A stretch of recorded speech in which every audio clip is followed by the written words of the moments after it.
ভাবিছিল কিন্তু বিধায়কত আমি এই অনুষ্ঠানটো কৰিব নোৱাৰিলোঁ তাৰপিছত অনুমতি সাপেক্ষে আজি এই প্ৰগ্ৰামটো কৰা হয় তো ইয়াত উপস্থিত আমাৰ ডাঙৰীয়া আৰু আমাৰ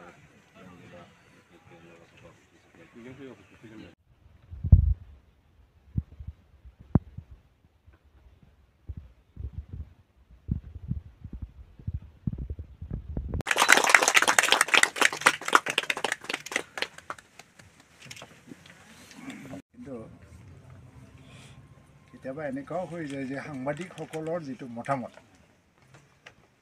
কিবা কাৰণত আপুনি প্ৰফেশ্যনৰ বাহিৰত মানৱতাৰ ক্ষেত্ৰত সমাজৰ খাতিৰতে যদি কিবা ইছ্যুৰ ওপৰত কৈও দিয়ে তথাপিও আপোনালোকক সাংবাদিক হিচাপে ধৰা সমাজৰ এজন চিন্তাবিদ বা সচেতন ব্যক্তি হিচাপে ধৰা নহয়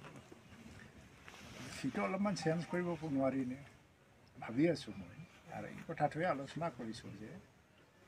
এতিয়া সন্থা আছে এটা এছ'চিয়েশ্যন প্ৰেছ ক্লাব বনাইছে মাইণ্ডছেটৰ এটা চেঞ্জৰ প্ৰয়োজন হয় সেইখিনি সুবিধা হৈছে এতিয়া কেতিয়াবা কি হয় আমাৰ বহিবৰ কাৰণে খুব চিন্তা কৰিব লগা হয় ক'ত বহিম ক'ত আলোচনা কৰিম সেই অৱস্থাত ভুগি আছোঁ গতিকে এতিয়া যিটো ব্যৱস্থা কৰা হৈছে এই ব্যৱস্থাৰ দ্বাৰা নিশ্চয় হ'ব আলোচনা বিলোচনা হৈ থাকিব বিভিন্ন এজেণ্ডা লৈ পেলাই মাহত যদি আমি প্ৰথমতে মই নৱবৰ্ষ 2024 চনৰ মানে সকলোলৈ শুভেচ্ছা জ্ঞাপন কৰিছোঁ আজি যিটো বনভোজস্থলী মানে খুজিদেউ যিটো নদী তাৰ ওচৰত আমি আছোঁ পাহাৰৰ ওচৰত এটা নান্দনিক দৃশ্যও আছে আজি কোনো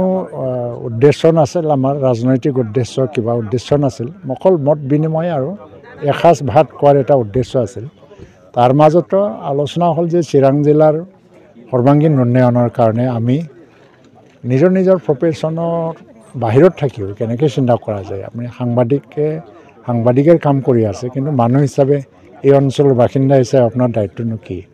আৰু ৰাজনীতিৰ আমিয়ে আছোঁ ৰাজনীতিৰ বাহিৰত কিবা চিন্তা কৰিব পাৰি নেকি সমাজত শান্তিটো স্থায়ী কৰিবৰ কাৰণে এটা পদক্ষেপৰ প্ৰয়োজন মানুহৰ দৃষ্টিভংগী আৰু চিন্তাধাৰাৰ মানে পৰিৱৰ্তনৰ প্ৰয়োজন আৰু এনেকুৱা পদক্ষেপটো আজি মোৰ ভাল লাগিছে মুছলপুৰত প্ৰথম কৰিছিলোঁ এটা মত বিনিময় হওক আৰু মই আজি এটা ভাবিছোঁ মনত যে যদি চিৰাঙত আইনদীটো বহুত ডাঙৰ এটা ইছ্যু যদি সাংবাদিক সন্থাই যদি